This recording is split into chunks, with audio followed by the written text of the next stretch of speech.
Thank you for listening to Taking Up Space. We would like to emphasize that taking up space is not a substitute for speaking with a licensed therapist or physician. We hope to encourage discussion around the topics brought up throughout the show. The views and opinions expressed are the speaker's own, and we can only speak from our perspective, and we encourage you, as our audience, to listen to all of the perspectives shared here with an open mind and heart, and then form your own. You can find us on Instagram at BIPOC Healing Podcast, where we also have a GoFundMe linked for any donations to help keep our center running. We hope you enjoyed the episode. The content discussed in this episode may be troublesome for people to hear. Before, during, and after listening to the episode, please make sure to practice some self-care activities, however that looks for you.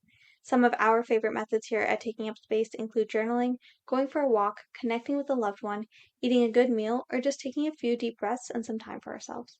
If you find yourself in any distress after this episode, please contact a licensed physician or clinician for further support. Hi everyone, thanks for tuning in for our 6th episode. We are now officially more than halfway through our 1st season, and we want to thank all of you for supporting us this far. Today's episode will be a little bit more technical in that we're going to discuss some important terms. We'll talk about the intricate relationship between power, privilege, and oppression, and how they relate to intersectionality. We'll also be talking about racial trauma and cultural bereavement, especially given current events around the world. We as a society are experiencing a range of emotions with the current humanitarian crises, and the topics discussed in this episode may bring up more emotions than usual.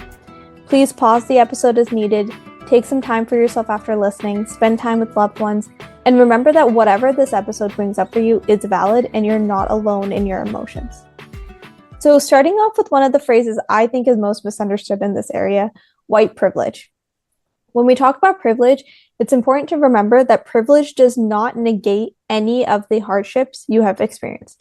It's not saying that you haven't struggled or you don't deserve your accomplishments or you haven't earned the things that you have. It's just saying that the color of your skin did not make things harder for you.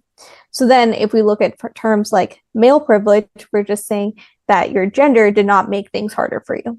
Of course, this is dependent on the society that you're in, but again, we're talking about all of this in a country that is in which the majority population is white. Also, another thing to remember is that everyone has privilege in some aspect of their life, and that's a good thing. That means that you have privilege, so then that means you have power, which means that you can make a change in this world. Rehana, did you have anything you wanted to add on to that? Yeah, thanks for sharing that, Crystal. I think it's so important to name that, the complexity of privilege and how I know, like, as you mentioned, a lot of people will kind of feel attacked, like when they're called out for having privilege, but really it's just, I think we talked about this before, but like, it's about having like a responsibility of power and, using the resources you have to help others that, may not have the same access to the same resources. So yeah. And kind of, I guess, like going off of the introduction that you gave us, Crystal, I guess I'll kind of jump into the next definition that we wanted to cover today, which is intersectionality. So intersectionality, it's a metaphor for understanding the ways that multiple forms of inequality or disadvantage sometimes compounds itself and creates obstacles that are often not understood among conventional ways of thinking. So kind of going into the history of the term intersectionality, it was coined by a Black lawyer, professor, and advocate and scholar, Kimberly Crenshaw, in 1989. And it describes the way that people's various social identities can overlap as well as concurrently exist for them at the same time. So multiple forms of oppression towards them can occur and work to compound their experiences of discrimination in the world.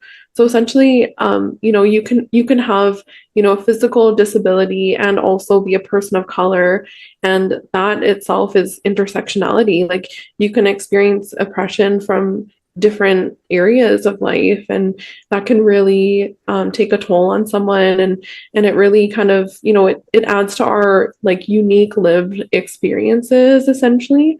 So I think that's such an important term to understand, especially when we're in these spaces where there are Black, Indigenous, people of color. Even the term BIPOC like really tries to encompass intersectionality, because having the term BIPOC kind of outlines that there is a difference between Black and Indigenous people as well as other people of color, because Black and Indigenous people tend to experience oppression disproportionately from other people of color.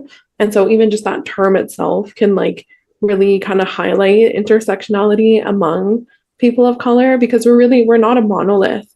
We all experience things differently depending on where we're at. Some of us have different, financial privileges. Some of us have, we can struggle with our health in different ways, physical or mental health, things like that. So, yeah. And I kind of just wanted to read a quote from Kimberly Crenshaw about, she kind of talks about discrimination and things like that. So intersectionality is a lens through which you can see where power comes and collides, where it interlocks and intersects. It's not simply that there's a race problem here, a gender problem here, and a class or LGBTQ problem here. Many times that framework erases what happens to people who are subject to all of these things. Yeah, sorry, Rehana. I just wanted to jump in about intersectionality. So there is a wheel that I always refer to, but essentially I just want to talk about how intersectionality applies to everyone. Like there is not a single person in this world that is exempt from intersectionality, because it really is just talking about all of the different parts of your identity, and all of us have different parts to our identity. So we can talk about race, of course, something that we've talked about a lot, race and gender, but also you can look at your age, you can look at your wealth, religion, you can look at physical ability, mental health, all of those things. And it's again important to remember that there are a lot of areas that you will have privilege in, but there are also a lot of areas that you won't have privilege in. But everybody has privilege in some area or another. And going back into just remembering that, I think can be really powerful internally, because then when you're feeling a little hopeless, when you're feeling like there's nothing that you can do, right? Especially right now with everything happening, when so many of us are kind of feeling that powerless, that kind of despair of what do I do? How can I help? What can I do? Can I do anything? I like to just take a step back in those moments and look at this wheel and look at the wheel that I've created for myself with all of the different parts of my identity. Go, okay, hold on, here's somewhere that I have a little bit more privilege, so I can use this privilege. For example, I'm university educated. Okay, that means that I can maybe explain topics in a different way. Maybe I can use that in a way to have conversations with people about these, about whatever the topic is at hand or anything like that. And again, there's so many things. You can look at language and communication, your citizenship, if you're married, your political affiliation, transportation. Do you have access to public transportation? Do you have to drive? Do you have a vehicle? Can you ride a bike? All of those things. So I think it's just important to look at the big picture of it as well and say everybody has intersectionality. And it's a good thing to just take a second, identify the areas in your life where you might have a little bit more privilege, where you might have a little less privilege, and what that means to you and how you want to write your narrative around those things, if that makes sense. Mm-hmm. Yeah, that makes a lot of sense. I think it really does come down to like, how are we utilizing the power and privilege that we do have access to? Kind of like what you were saying before, Rehana, like this responsible use of power, because I think it's something important for all of us to reflect on. Like, what are these various aspects of my identity that make me who I am? And I mean, I know for myself, like through my education as a social worker, that was a part of like our reflection was, what are the ways that you have experienced oppression? And what are the ways that you maybe could be contributing to the oppression of others, or like having a role as an oppressor? And so kind of understanding what's called our like social location can be super helpful to kind of position ourselves. And it's not just something that like, mental health providers, therapists, psychologists, social workers, it's not just something that like those of us who are working in helping professions should be doing. It's something that all of us can be doing, is really recognizing, like, when I walk through the world, like, how is, how are these aspects of my identity like showing up, right? Like, what could I represent to other people, in areas where I may have like some power or privilege. I might have access to, being able to, have experiences that not everyone has access to. How can I share that access? How can I amplify, voices of folks who don't have that same kind of experience or access? So it is just something to really consider. And I often will tell folks, like, because privilege is something that can create a lot of, like, I don't know, like shame, stigma, taboo for folks, because it's hard to take a look at ourselves and see, like, oh, I've benefited from certain aspects of this world, certain opportunities that have been awarded to me, maybe at the expense of other people. It's actually really hard. And that's where things like, white guilt perhaps can come in, which is like this recognizing how maybe like you might have, been benefiting from something such as the color of your skin. And so I often will tell folks, like, it's okay to feel that shame. Like, that's important work to do, to like work through that, so that it's not like really, getting in the way of you being able to have that responsible use of the privilege you have access to, right? It's being able to reconcile with the fact that, like, having privilege means that you haven't had to experience something, and you will never know what it's like to experience that. And therefore, it's really important to believe the people who have experienced that. And that's something simple that you can do, but through working through that, maybe those layers of shame that could come up, it can help you to like better stand in solidarity with folks who have that experience that you don't have. So you can listen and learn, and really like, take a stand. I like how you mentioned about like believing people who have been through things that like say someone else hasn't gone through because of their privilege. I think that's such a significant thing to emphasize, because a lot of times it could sound like, to people who have more privilege, it could sound like, we're just complaining, or we're just, we want to be victims or something like that along those lines. But really what it is that it's exactly that. It's that, because, of people who haven't had to experience things like poverty or racism or, like struggles with their health or something like that, it can sometimes sound like, for example, someone going into the doctor to make a complaint about a disability that they have. Sometimes it can be seen as, oh, they're exaggerating. They're being, they're I don't know, like trying to make it seem like so much more serious than it actually is, when really like it's like, no, this is actually their experience. They are in a lot of pain. It's not, they're not complaining just for the sake of complaining. Like, but to someone who hasn't had to go through that, it can seem like that. It can seem, and it's the same thing with, like racism, poverty, things like that. So no, I think, I'm glad that you mentioned that. Yeah, thank you for naming that. I think that's something that comes up a lot. And I really want to highlight, like, this is why it's really important to have an understanding of what oppression is. Because, like, again, it's going to be maybe something that, someone themselves has not experienced, but that doesn't negate the reality of someone who has experienced it. And based upon these like intersectional aspects of our identity, there are realities that we face that are like oppressive. And so when I say oppression, I mean it's kind of like this like long-term, like prolonged, unfair treatment. It is like an injustice that has been perpetuated against, a certain identity, a group of people based upon this common characteristic. And that can be like residual impacts of like the past, like historical, like unjust treatment of a group of people. But, you know, history is also present.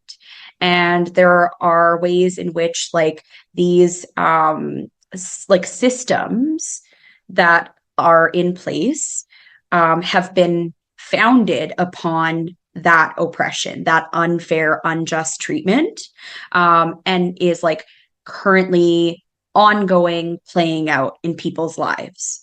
Right? Like when someone who has a disability like goes through this world like that is not made, it's not tailored for their disability, they are experiencing oppression due to ableism, which is privileging people who are able-bodied, who you know, who this world has been designed for.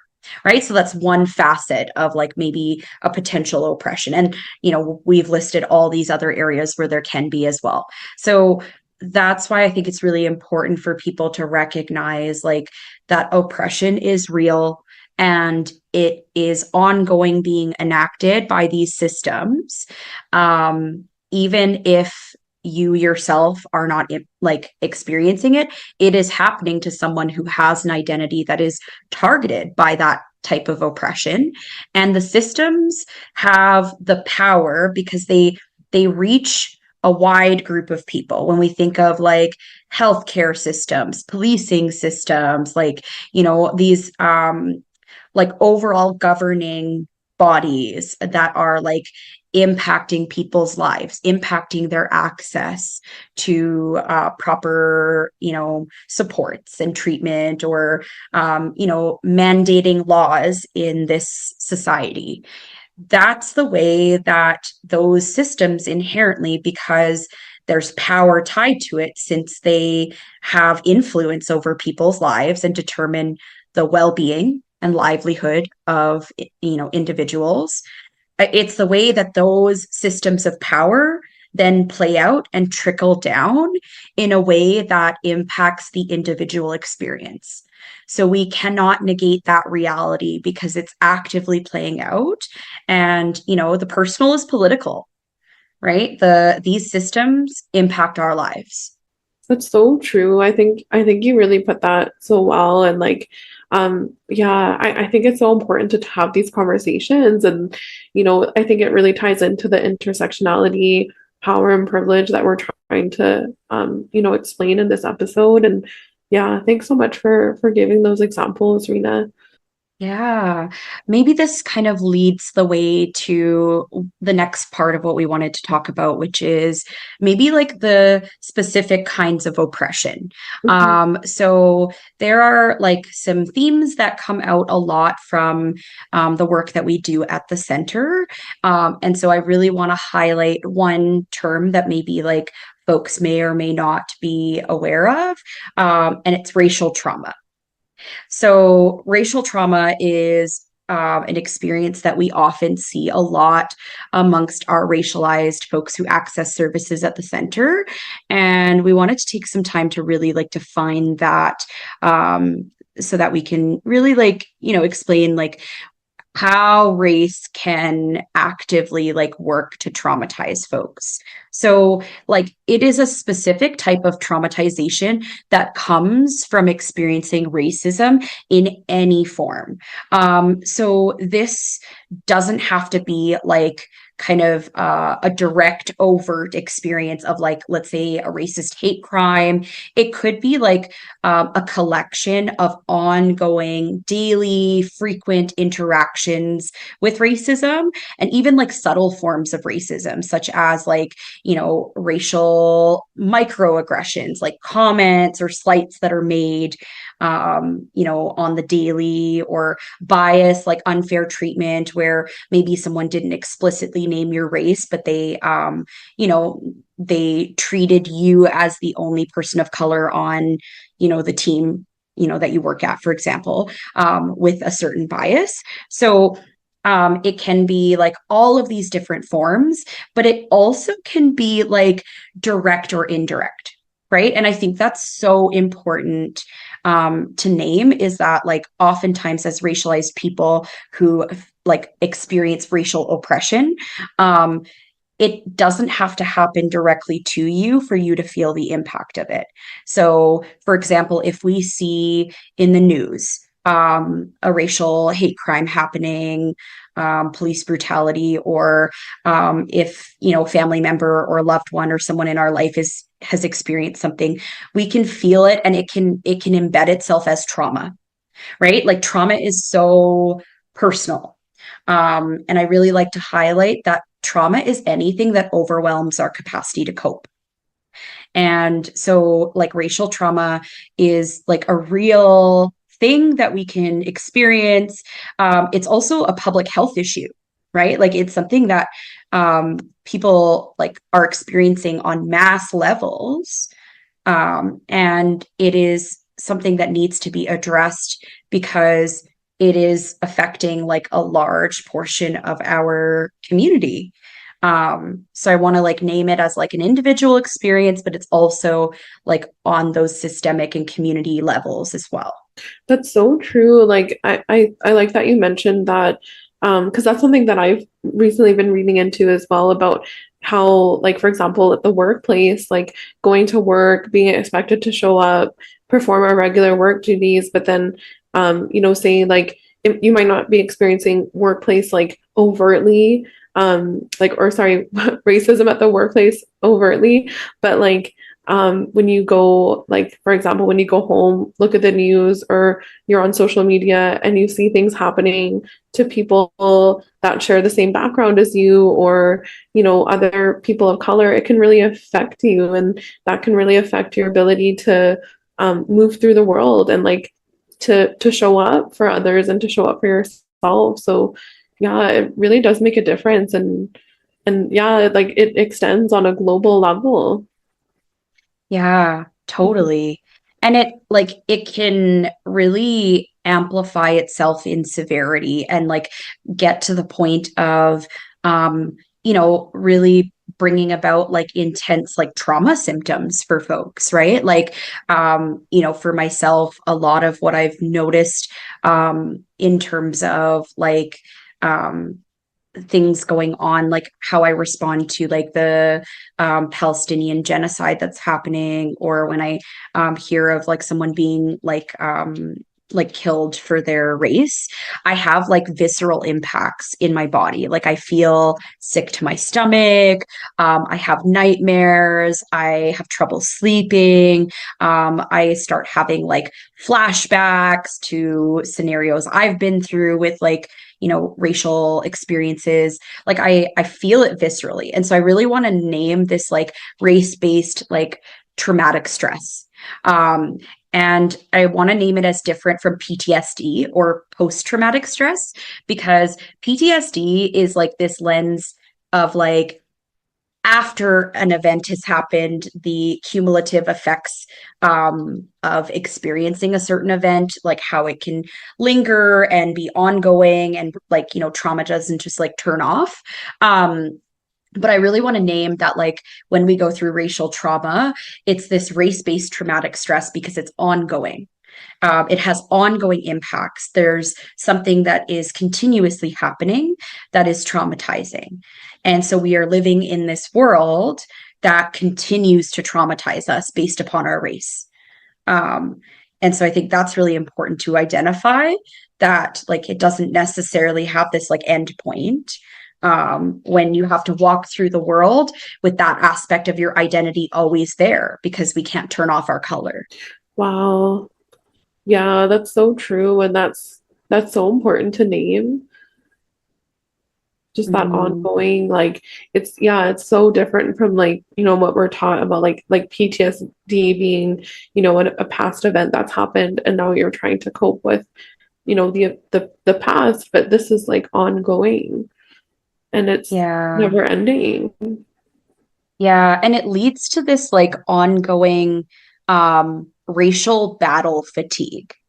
right? Mm-hmm. So like that term, I found it so helpful when I first learned that term. I was like, oh wow, Mm-hmm. like that really describes it, because it's like this ongoing battle. It feels like you're kind of constantly going to war, because it's this like ongoing thing that you have to face, every time you're in certain spaces, or like every time you interact with someone who is being racist to you. And so Mm-hmm. you're constantly having to like not only experience it, but then figure out, what are you going to do with it, right? Like, do we say something in response to it? Do we ignore it? Do we, how do we handle it? And so having to make those like mental calculations around like, what do we do with this trauma that is constantly coming at us, it creates this like exhaustion, like this mental, physical, emotional, psychological exhaustion, like similar to like a burnout, right? Where it's like, Mm-hmm. it is just so much labor to have to deal with this, to have to walk through the world with this aspect of my identity that, I can't turn off. And I have to always figure out, what do I do with this? Wow. Yeah, that's so like, sorry, my mind is like being blown right now. I'm just like, I'm just, yeah, this is, no, it's so important to name. And I really like that term, racial battle fatigue. Hmm. Mm-hmm. Yeah, I hope that that makes a lot of folks like really seen and heard, because really it is like, it's such a real experience, and it's not our fault. It is like we're having to fight against something that we didn't ask for, that Mm-hmm. we, keep having to deal with. Mm-hmm. I want to name like another piece of what we wanted to go over today, the final kind of definition, um, as like cultural bereavement. And when I like first heard this term, it was another like mind blown kind of experience, where you just feel so seen and heard, but like in a way that's like good, but also like deeply disturbing too, because you kind of really reconcile with like, oh, like this is, yeah, this is a reality. Um, and so a lot of times when I mention this to people, like they have never heard of this term, which really goes to show how much more we need for our racialized communities in order to be like seen and heard. Like we need more research and like sharing these experiences, because it's so so important. And so similarly to what we like talked about with like the racial trauma, like so cultural bereavement really like highlights that there is like a grief that goes into all of this. It's a form of grieving that we can experience when we've gone through losses relating to our cultural identities, our racial identities, are like anything related to that aspect of our identity. And so this can be something that happens like, let's say, like when we experience racism with a certain person, we might lose like the loss of safety with that person. So it's a loss, it's something to grieve. Or even like it's really common for like when we immigrate from like our home country, like we lose aspects of our identity and access to culture from our home country, and then we end up having to like adapt or assimilate to like the host country that we are in. And so um it's like this kind of constant process, and a lot of folks will feel it like ongoing. Like it's not just like for a period of time, it's like there are ongoing experiences, reminders of the loss, ongoing grieving that people have to go through. And this could pertain to like not just like losing something that you had, like let's say you were connected to your culture and then you lost it. It could also be like never having had the chance to connect with your culture or racial identity. So perhaps like folks who have survived like residential school and colonization, like having had their culture taken from them, and like never having had access to that, like, you know, the intergenerational impacts of that, right? So I really want to highlight that that is something that it doesn't have to be something tangible that you lost. It could even be something that was like never there, that you never got to experience, or even never got to experience the privilege of um, you know, having a racial identity that isn't discriminated against. Wow, yeah, I think that's so interesting to think about it that way because like my family's from Guyana and in Guyana like there's a lot of different people from different backgrounds and the majority of my family is Indo-Guyanese, so they're you know, my ancestors were from India, but in between like I guess like my ancestors coming from India and I guess where I'm at now, there was a lot of like loss of language and like culture and like things like there were things that they were not able like they're not able to speak their language. They were supposed to be, you know, only English speaking, which is why if you go to the Caribbean, like they speak kind of like broken English or like Creole or Patois, which is like yeah, it's like there's English words, but it's kind of like mixed up a bit. And there's some words that are like from the motherland, but it's kind of like thrown in randomly. So there's that loss of language and even just like with culture too, like there's some things where we're like, oh yeah, this is you know, from like these cultural practices are from India, but we're also not Indian because we're not like from India itself. So we're like kind of this in between of like wanting to connect with like our, you know, motherland culture, but then also not really being connected in that way. So it's kind of sad to think about like, you know, because of colonization, like there's just a lot of loss in that.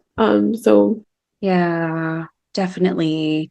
Thank you for sharing that. That's so like, yeah, it's so devastating. And, you know, I really appreciate your like authentic vulnerability because this is really painful stuff. mhm. Like it's really painful parts of our lineages that maybe like as we start to really like come to terms with our racial identities, we start to really like um take a look at these pieces of like how have we been impacted by these losses, and that's definitely a similar journey that I've been on, just knowing that you know, there were a lot of things that were watered down by the colonization of India by the British that impacted you know, my grandparents and my parents. Like I was even talking to my grandma the other day, and we were talking about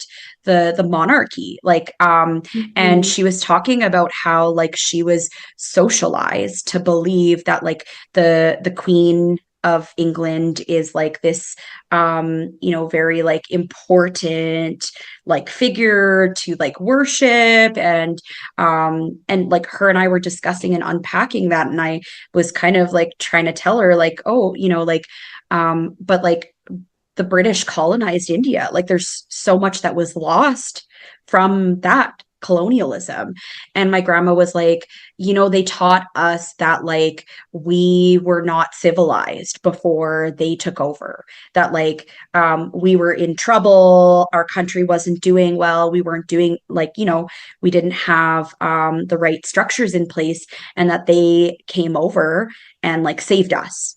And so, you know, I recognize like, wow, like 200 years of colonial rule. My grandma grew up with like the impacts of the British colonial system in her education. She learned all of those pieces, including like, you know, English is like the good language to have and all this stuff. And it's almost like rewritten history, right? And so yeah, like as I speak with my grandma, she's like this living relic of like that you know, that time. And you know, I try to push back and tell her these things, and she you know, she's just been so conditioned that it's like hard for her to unlearn that, like, oh, actually that was like the colonizer's perspective.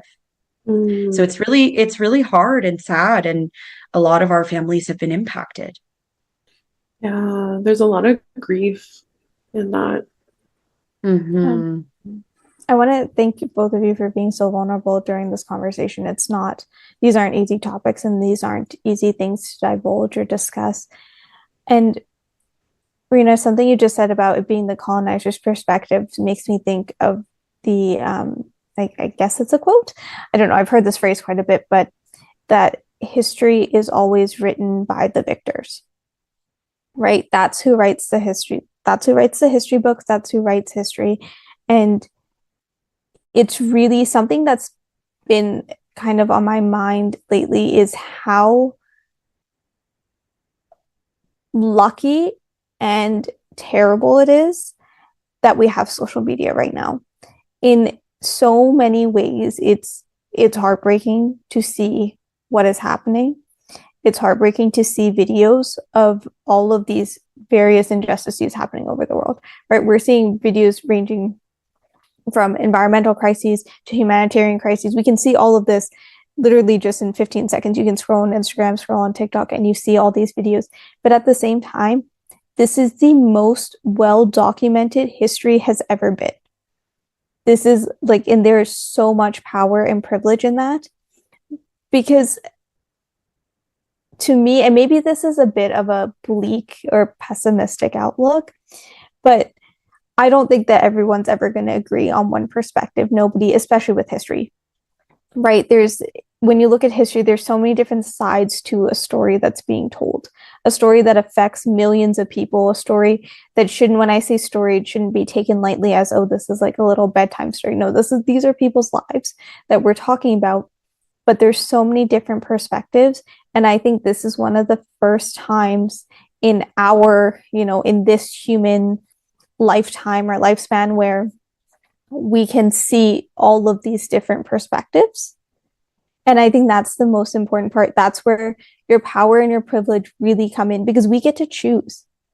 None of us are sitting here in a, 7th or 8th grade social studies class being tested on this information. This isn't like when we were learning in school. We get to choose what we want to see right now. We can choose which perspectives and which sides to focus on. We can choose if we want to look at both perspectives or look at all of the perspectives. And this next statement that I'm saying is not meant in a judgmental way whatsoever, because frankly speaking, like, I don't have the right to judge anyone. I don't have the right to decide what you should be looking at and what content you should be observing. But I think for anyone listening to this episode, the next time you're looking at some sort of content on any crisis around the world, I think just take a second and think, is this the only perspective that I've been looking at? Are there other perspectives I should consider? But also just think about, like, okay, where is my power and privilege in this? Do I get to turn this off in 2 seconds and go back to my world? Did I use this as a little distraction from, what I was doing? Was this my study break today? Because that's what it was for me. I was on Instagram and I was like, yeah, this is my 10-minute study break. And just take a second, just think about that. And even that little step, that little like self-awareness of what you're doing, that's already a huge step in anti-racism. That's already a huge step in all of this EDI world that we talk about, in all of this way of just making a difference. Just taking that step to even say, okay, what am I looking at? Am I looking at everything? How is my power and privilege affecting what I'm choosing to embrace and look at right now? Just take a moment, just look at it and think about, is there something else that I should be looking at? Is there something else that I should be thinking about? And how does my experience, whether it's your current experience, whether it's your family's experiences, whether it's racial trauma or maybe bullying you experience in school, whatever it is, how is that affecting what you are taking in from the content that you're watching? Yeah. Thank you for sharing that. And thank you, everyone, for listening. We hope that this can provide some reflection and also for folks to take care of themselves, because it can be heavy to learn these terms and really put to context our experiences. So thank you, everyone, and take care. If you are interested in further resources and readings, you can find some articles referenced in the episode description. Thank you for joining us on this week's episode. We would like to thank everyone involved at the BIPOC Healing and Wellness Center, our staff, volunteers, and community members. Special thanks to Kaven, Landry, and Jeremy for the behind-the-scenes support. You can find us on Instagram at BIPOC Healing Podcast, where we also have a GoFundMe link for any donations to help keep our center running. We're extremely grateful for your support, and as always, we hope you take up some space, however that looks for you.